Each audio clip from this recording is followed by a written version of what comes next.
Assalamualaikum warahmatullahi wabarakatuh. Sampurasun wargi Jabar, selamat pagi, siang, dan malam untuk Sobat Paru dimanapun Anda berada. Jumpa lagi dengan saya Tapi dalam acara yang penuh edukasi, informasi, dan promosi, tentunya di channel Rumah Sakit Paru Dr. H.A. Rotin Sulu.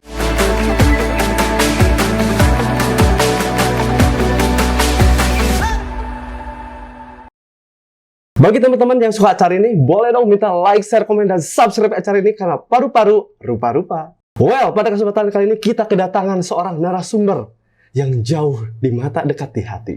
Karena sesama rumah sakit vertikal adalah saudara. Baik, kita akan ngobrol santai terkait seputar Rumah Sakit Tajudin Makassar. Assalamualaikum, Sampurasun, Dr. Andi Terisana Devi Indira SPM MKes Wilujeng Sumping di Bandung. Biasa dipanggil? Dokter Andi aja. Dokter Andi, ya. Dok, dari Makassar ya? Iya. Jauh ya dok ya? Ya, nggak jauh lah kalau naik pesawat. Kalau jalan kaki ya jauh. Gimana dok, suasana Bandung? Wah, asik ya di sini. Asik.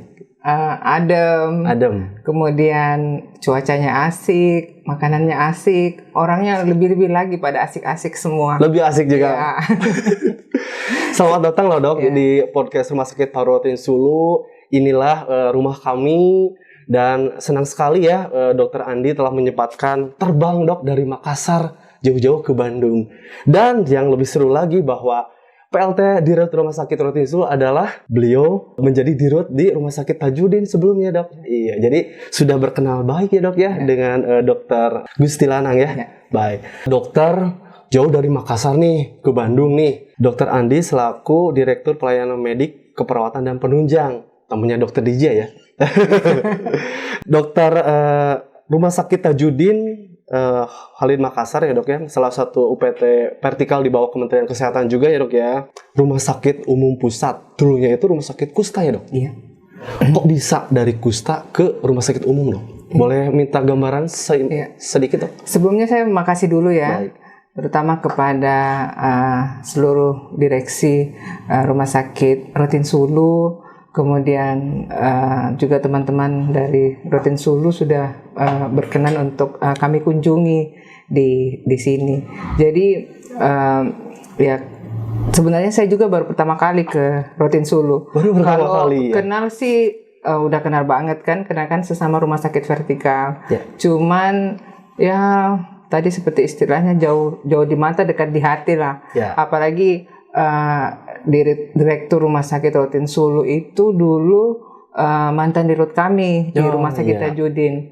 Dan Pak Gusti Lanang itu cukup lama memimpin kami, kurang lebih sekitar 5 tahun. Saya sendiri kena masuk di Tajudin baru kurang lebih 3 tahun.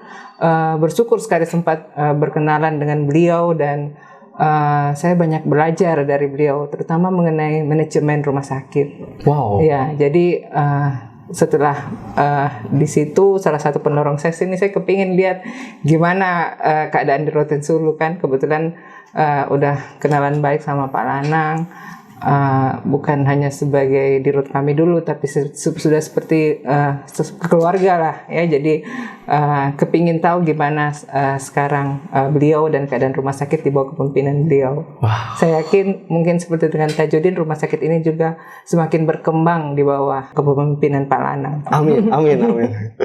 Baik, rumah sakit Tajudin itu dulu rumah sakit Kusta ya dok ya. Yeah. Kok bisa sih menjadi rumah sakit Tajudin Halid gitu dok? Ya, namanya memang Rumah Sakit Tajudin Halid. Memang dulu ada sejarahnya sehingga namanya Rumah Sakit Tajudin Halid. Kemudian tapi namanya Rumah Sakit khusus ya, khusus untuk Kusta. Kemudian bertransformasi menjadi Rumah Sakit Umum Pusat. Kurang lebih pada tahun 2018. Nah, pada saat Rumah Sakit Kusta memang sudah ada layanan umum tapi masih sedikit. Ya, mungkin cuma sekitar 15% yang diperkenankan oleh Kemenkes untuk layanan umum. Lalu kemudian rumah sakit itu semakin berkembang dan mungkin kebutuhan masyarakat juga di sekitar situ ya untuk mendapatkan rumah sakit yang baik ya. Dan kalau kita lihat sekarang Rumah Sakit Tajudin itu memang gedungnya luas ya, areanya luas karena kurang lebih sekitar 12 hektar. Sehingga bisa berkreasi dalam artian daerah-daerah ruang-ruang terbuka itu bisa lebih banyak lagi. Ya, baik. Dokter berarti sudah 3 tahun ya dok ya, sejak dulu Bapak masih di sana. Berarti total di Tajudin Halid berapa tahun? 4 tahun. 4 tahun ya. Lanang kan meninggalkan rumah sakit ya hampir setahun ya, kurang lebih 10 bulan kalau saya nggak salah. Baik. Pasnya. Pas ya. Dok, kalau lahan seluas itu 12 hektar ya dok ya tadi. Untuk SDM-nya sendiri berapa orang dok? SDM-nya kurang lebih 620-an. 600? Ya, tapi nggak semua pegawai negeri ya. Jadi kami juga ada dokter, bukan hanya dokter, perawat, karena 400 itu rasanya masih kurang, apalagi areanya kan cukup luas, sehingga perpindahan dari satu tempat ke tempat lain itu agak sulit kalau berjauhan. Jadi ada juga perawat, juga non medis juga ada yang kami kontrak. Jadi kurang lebih 400-an PNS dan 200 tenaga yang non PNS. Ya, oke. Jadi 600 ya dok, kalau di kami kurang lebih 400 dok. 400 jadi ya. beda-beda tipis.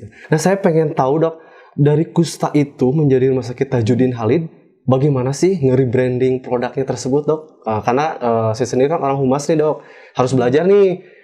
Awalnya transisinya, wah pasti orang kenal Rumah Sakit Kusta, ternyata sekarang nge-rebranding lagi. Ya, jadi sebenarnya saya juga kesini pengen belajar ya dari Robert Sulu. Jadi kita saling mengisi, baik dari semua aspek lah. Nah kebetulan pada saya saat masuk di Tajudin Halid itu memang udah rumah sakit umum. Karena kan sejak 2000 sebelumnya ya, saya masuknya 2018. Tapi zaman-zamannya karena kami pada saat cost up ya, dokter muda itu kan, karena rumah sakit Tajudin Halid kan satu-satunya rumah sakit kusta yang ada di Makassar. Betul. Sehingga pada saat itu sempat ke sana kan, sempat cukup ya, karena namanya belajar kulit ya harus ke situ. Ya, betul. Nah, pada saat image-nya, pada saat ingatan saya pada saat masih koas tuh, kita kalau koas-koas mau ke situ rada-rada males ya, soalnya kan aduh pasti rumah sakit ini kotor, terus kemudian kadang-kadang kan ya namanya anak-anak baru, orang kusta berkeliaran kan, kalau kusta kan kita tahu sendiri tangannya kan ada claw hand dan sebagainya, yang bengkok itu kan tangannya. Rumah sakitnya bau, jorok. Terus ingat saya dulu waktu itu banyak ilalang-ilalang pula di situ. Tapi setelah bergabung dengan rumah sakit kusta, kebetulan Pak Lanang udah di situ, mungkin udah 2 tahun. Saya rasa tugas beliau berat juga ya, karena bagaimana ya itu menghilangkan image, dan menghilangkan image itu bukan hanya dari SDM kita, tapi bagaimana yang non medis, seperti misalnya public areanya diperbaiki pada saat itu, kemudian kebersihannya ya, kemudian walaupun gedung-gedung di situ gedung lama, bagaimana menjaga supaya gedung tersebut tetap terjaga kebersihannya. Kalau lama tapi kalau tidak jorok kita kan senang ya. Malah mungkin kalau bersih ya seperti toilet lah, jangan sampai kita mencari toilet pakai hidung. Tapi ini image kusta itu, ingatan saya waktu koas pada saat masuk ke situ udah nggak ada. Begitu masuk, karena udah lama nggak ke situ, wah ternyata rumah sakit ini bagus ya. Jadi sudah bersih, walaupun gedungnya masih pada saat itu masih gedung-gedung lama. Karena mirip dengan gedung ini, orang kusta kan agak ini ya, klaster-klaster ya gedungnya. Sama mungkin dengan gedung Paru, agak terklaster kalau kita lihat sekilas. Jadi pada saat itu dibenahi dari segi kebersihannya, kerapihannya, keindahannya, dan itulah mungkin hal yang paling mudah dilihat oleh masyarakat. Tapi pasien umum kan udah kurang lebih berapa persen. Nah itulah mungkin mereka melihat bahwa rumah sakit Tajudin sekarang udah berubah, sudah bersih, sudah layanannya ya tentu saja mengubah brand tersebut. Kami pun sampai sekarang masih berproses. Dan yang kedua ya dari SDM-nya itu ya kita usahakan lah bagaimana mereka supaya semangat bekerjanya tidak seperti pada saat rumah sakit kusta dulu, pada saat pasien masih kurang atau hanya pasien kusta. Ya. Itu sih. Jadi cara nge-rebrandingnya itu bukan hanya kita menginformasikan ke media sosial, tapi bukti nyata ya bahwa komitmen kami adalah yang dulu dipandang, mohon maaf, cenderung kotor nih, tapi pas dirasakan loh nyaman juga ya, bersih gitu. Jadi memang ada bukti otentiknya dok ya, bisa dirasakan. Nggak sumpek ya. Sumpek ya, betul. Ya Baik, itu sih. baik. Saya pengen tanya dok, kalau visi misi Rumah Sakit Tajudin itu seperti apa sih dok? Gambaran aja dok sekilas. Visi misinya ya rumah sakit itu tuh ini ya, pelayanannya semua lengkap. Visi misinya kami dan mudah-mudahan bisa menjadi rumah sakit yang ternama begitu, dicari orang paling tidak di terutama di kawasan Indonesia Timur. Mereka kalau misalnya dari Papua atau dari mana mau berobat gak kepikiran langsung ke Jakarta, tapi singgah dulu ke Rumah Sakit Tajudin Halid. Kemudian selain itu visi misinya ya selain untuk misi pelayanan ya tentu saja untuk kedepannya menjadi rumah sakit pendidikan.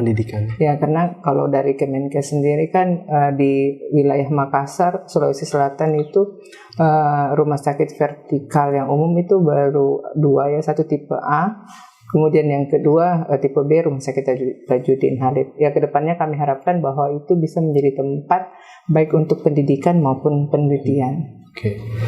Itu untuk Tajudin Halid sendiri, dok mohon izin dulu berdiri atau merger dok gitu? Sekarang ini belum merger, masih Rumah Sakit Tajudin Halid sendiri. Baik. Iya, entah kedepannya nanti kebijakan pemerintah akan kemana, tapi untuk saat ini belum. Saya kira sebelumnya itu Kusta sendiri nih. Bukan ya, jadi bukan hasil merger ya, bukan, jadi iya. Baik. Jadi ya memang agak berat sih tugas di situ manajemennya, terutama untuk SDM kan merupakan hal yang nomor 1 aset untuk ya dok ya. Rumah sakit. Gambaran budaya organisasi apa sih dok yang bisa diterapkan di sana sehingga bisa berhasil seperti ini dok? Ya kalau gambaran budaya organisasinya tadi kan di 2018 itu kami hanya melayani pasien-pasien yang pasien kusta ya. Sebagian besar lah walaupun ada juga pasien umum sebelumnya.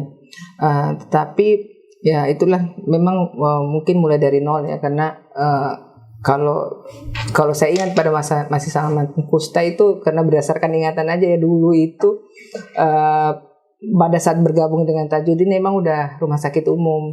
Jadi ya yang berusaha kita ini kan sekarang bagaimana caranya mereka melayani pasien sehingga pasien itu terlayani dengan baik. Jadi indikatornya ya pasien datang kemudian langsung dilayani, langsung diberikan obat. Nah itu yang kami pantau terus. Kemudian apakah pasien merasa puas berdasarkan kuesioner yang diedarkan ke pasien-pasien. Ya kami upayakan supaya budaya SDM itu berusaha memperlakukan pasien sebaik-baiknya. Gitu. Jadi sesuai amanat dari akreditasi ya. Bila saya jadi pasien gitu ya. Jadi memang harus merasakan ya dok ya. Iya gitu. Sense of belonging dari pegawai-pegawai bahwa saya itu punya rumah sakit ini harus saya pelihara dengan baik, harus saya jaga. Iya.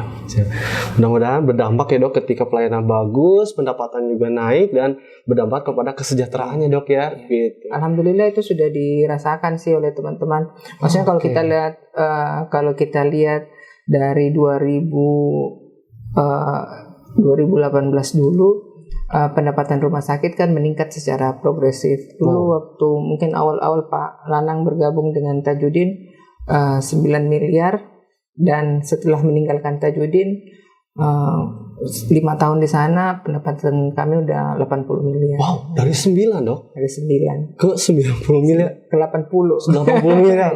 Wow, itu berkali-kali lipat ya. Iya. Wow. Banyak sekali yang dibangun di sana ya. Jadi kami juga mungkin harus banyak belajar ke Tajudin Halid ya. Ya harus ditunggu ya. Ya tips-tipsnya apa aja nih supaya membangkitkan budaya organisasi seperti Tajudin Halid, kemudian pendapatannya juga gitu.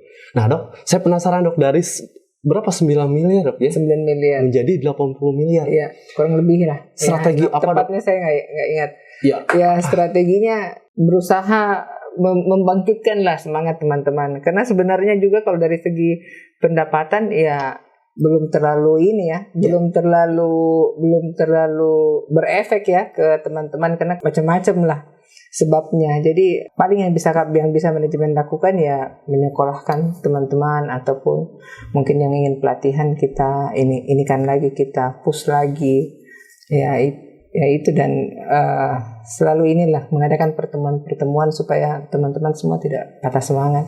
Oh, luar biasa. Dok, terakhir nih saya pengen nanya nih. Apa sih yang membuat Rumah Sakit Tajudin itu menjadi kebanggaan sendiri oleh SDM-nya dan dipercaya oleh masyarakat? Nah, yang menjadi kebanggaan kami di sana bahwa rumah sakit itu bisa ditata dengan baik, ya.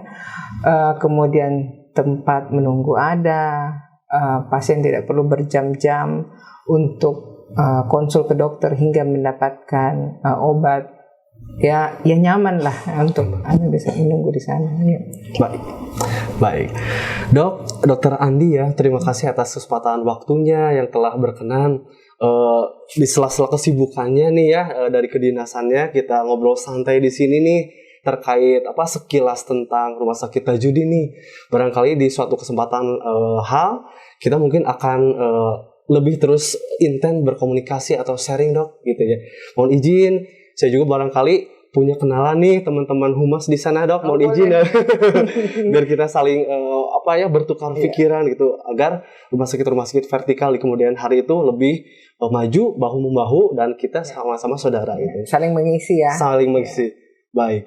Kami ucapkan terima kasih sekali lagi dok kepada Dokter Andi yang telah berkenan hadir di sini. Terima kasih banyak undangannya. Baik teman-teman, itulah ngobrol santai sekilas tentang Rumah Sakit Tajudin Halid bersama Direktur Pelayanan Medik Keperawatan dan Penunjang yaitu Dokter Andi. Bagi teman-teman yang suka acara ini, boleh dong minta like, share, dan komen dan subscribe di acara ini karena paru-paru rupa-rupa. Dadah.